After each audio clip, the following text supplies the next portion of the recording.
Hey guys, comic verse के एक और एपिसोड में आप सभी का स्वागत है। तो आज से कुछ दिन पहले मैंने थॉर लव एंड थंडर का स्पॉइलर फ्री रिव्यू किया था, लेकिन स्पॉइलर फ्री में क्या होता है कि अपनी फीलिंग्स को बहुत अच्छी तरह से व्यक्त नहीं कर पाते। लेकिन स्पॉइलर रिव्यू वो चीज होती है जिसमें एकदम खुल के बात होती है, एकदम अच्छे से। तो इसीलिए कॉमिक वर्स से मैं हूं मोहित, और आज हम लोग करने वाले हैं थॉर लव एंड थंडर का स्पॉइलर वाला रिव्यू। तो बिना गॉड ऑफ लाइटनिंग को सोनपरी बनाए, चलिए शुरू करते हैं।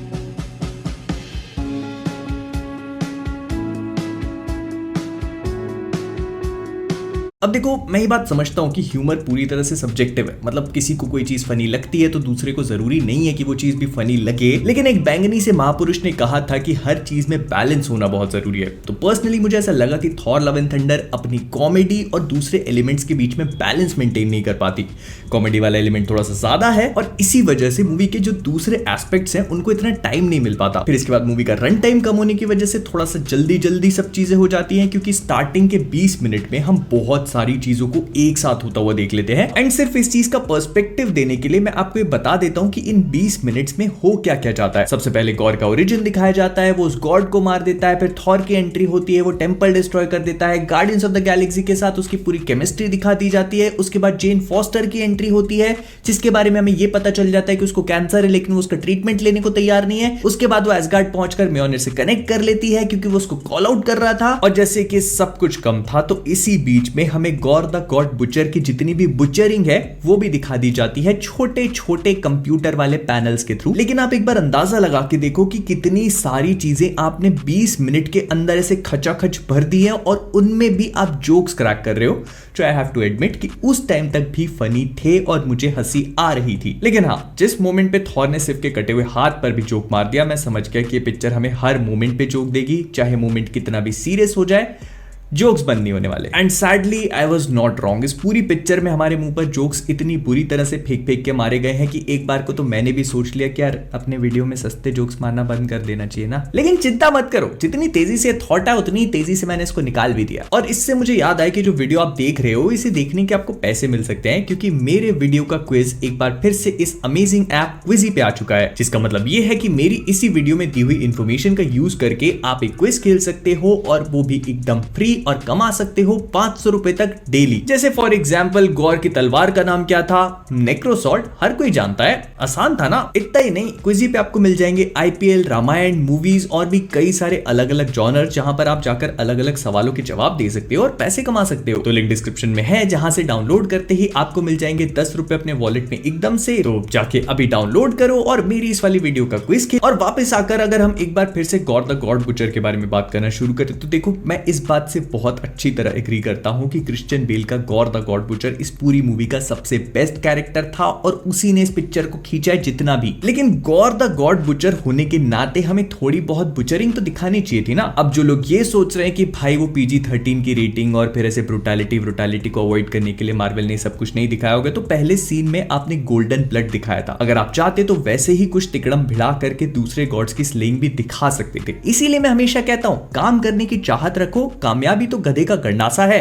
ढैचू ढैचू करके तुम्हारे पास आ ही जाएगी। लेकिन हाँ, क्रेडिट वेयर ड्यू, इस पूरी सीक्वेंस में जो गॉर और थॉर की पहली बैटल होती है वो देखने में मुझे मजा आया। उसे ही देखकर मुझे रियलाइज हुआ था कि इस मूवी में पोटेंशियल है। अगर ये लोग थॉर और गॉर को बेटर वे में यूटिलाइज कर लेंगे तो फिर ये मूवी काम कर सकती है। लेकिन जहां पर उसने बच्चे चोरी करने वाला काम करा, मेरे को समझ में आ गया कि ये गॉर द गॉड बुचर नहीं, गॉर द बच्चा किडनैपर है। और फिर इसके बाद ना मूवी मानो अपनी ट्रैजेक्टरी से पूरी तरह भटक जाती है। गॉर इतने सारे बच्चों को लेके गायब हो चुका है, लेकिन उस बात की कोई सीरियसनेस नजर नहीं आती। एसगार्ड में जितने भी लोग हैं वो बस हल्की फुल्की कंप्लेन कर रहे हैं, हमारे बच्चे बच्चे चोरी हो गए, और ये लोग वहां पे भी जोक्स क्रैक करते हैं। एंड सिंस हम लोग इस सीक्वेंस पे है, तो इसी सीक्वेंस में जब गॉर द गॉड बुचर बच्चों से बात करता है, तो वो वाली सीक्वेंस सच में स्कैरी थी। उस मोमेंट पे क्रिश्चियन बेल की जो एक्टिंग है बिना CGI के, वो शाइन कर जाती है। ये उन बहुत ही कम मोमेंट्स में से था जहां पर मूवी ने मुझे ग्रास्प किया और मुझे लगा कि नहीं, ये मूवी कुछ तो करेगी। बट इसके बाद फिर डिसअपॉइंटेड हो गए, जो वो पूरी की पूरी जूस वाली और ओमनीपोटेंसिटी वाली सीक्वेंस थी। सबसे पहले तो जूस का कैरेक्टर,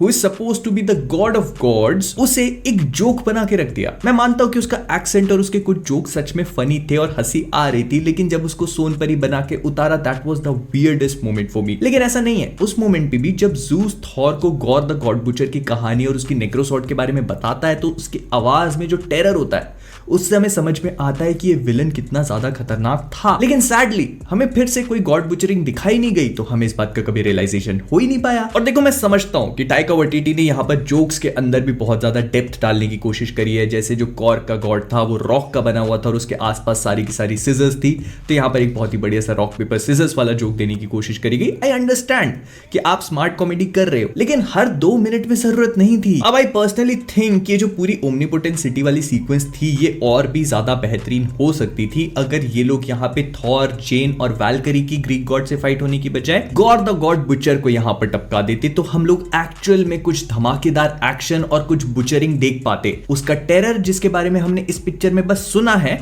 उसे हम देखकर एक्सपीरियंस कर पाते। लेकिन इसके बाद जब थॉर, जेन और वैल्करी की फाइट गॉर के वो जो छोटा प्लैनेट या मून या जो कुछ भी था वहां पर होती है तो वो पूरी सीक्वेंस बहुत धमाकेदार थी।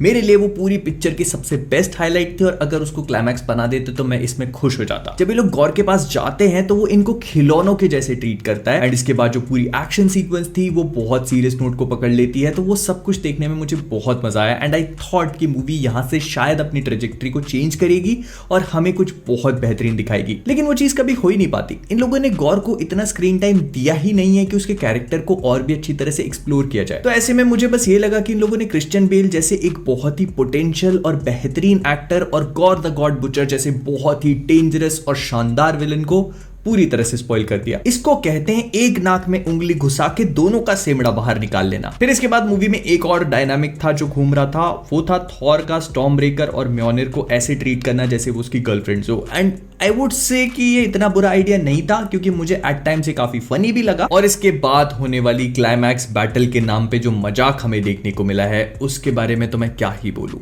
थॉर वहां पहुंचकर जितने भी छोटे छोटे बच्चे हैं उनको अपनी पावर दे देता है for a limited period of time और वो सब के सब थॉर बन के बड़े बड़े डरावने दिखने वाले काले काले शैडो वाले जिनके पास पावर्स हैं उन मॉन्स्टर से फाइट करते हैं। और ये वो मोमेंट था जहां पर मूवी ने मुझे पूरी तरह से लूज कर दिया। और देखो, मैं ये भी जानता हूं कि इस पूरे केस में मैं अपना खुद का सबसे बड़ा दुश्मन हूं क्योंकि मैंने सोर्स मटेरियल पढ़ रखा है तो मुझे पता है कि इस पूरे माल में कितना ज्यादा पोटेंशियल था और इन्होंने इसका सही से यूटिलाइजेशन नहीं करा। लेकिन जिन्होंने कॉमिक बुक्स नहीं पढ़ी हैं, जिनको गॉर के बारे में नहीं पता या फिर जिनको इस बात की परवाह ही नहीं है, वो बस एंटरटेनमेंट के लिए जाते हैं तो उनको मूवी पसंद भी आएगी। और बहुत सारे लोगों ने मुझसे ये भी कहा कि आप थॉर की मूवी से क्या ही एक्सपेक्ट करते हो। तो थॉर एक एवेंजर था और बहुत ज्यादा इंपॉर्टेंट वाला। तो अगर आप थॉर की मूवी से कुछ भी अच्छा एक्सपेक्ट नहीं कर सकते तो फिर ant man 3 quantumania, guardians of the galaxy volume 3, captain marvel 2, black panther wakanda forever, इनसे तो और भी कुछ एक्सपेक्ट नहीं करना चाहिए। और मैं बस यही कहना चाहूंगा कि मार्वल वाले क्यों ही हमें कैप्टन अमेरिका, विंटर सोल्जर या सिविल वॉर जैसी मैच्योर और सीरियस मूवीज देंगे जब हम थॉर लव एंड थंडर जैसी